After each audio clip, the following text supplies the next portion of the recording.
Había en Haifa uno de Salonic al 1930 que era abogado en Haifa, cerca del puerto tenía un biró y era amigo del mayor de Haifa que se llamaba Abahushi.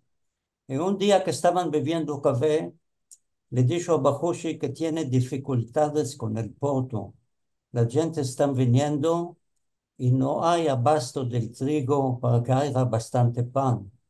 Que el puerto era mucho primitivo, no era bastante fondo. Los vapores debían de aposar longe y había una barca derecha que se llamaba Mauna, en hebreo se llama Dovra.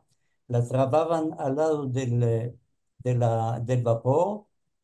Los amales entraban al magazine, hinchían sacos 70, 80 o 100 kilos y lo trababan a la espalda a estas maunas derechas, la trababan, fila el quay, fila la plataforma y ahí esperaban los camiones y las subían los sacos arriba. El laboro era dupio. Dijo el abogado, mira, dijo que hay muchas fiestas de los árabes y solo árabes amables que laboran y no está funcionando bueno.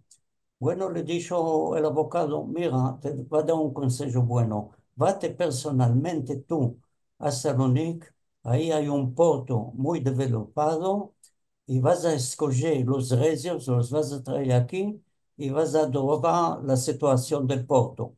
Y achetó y los trozos de los judíos de Salonic, Ancina, se salvaron todas estas familias del holocausto.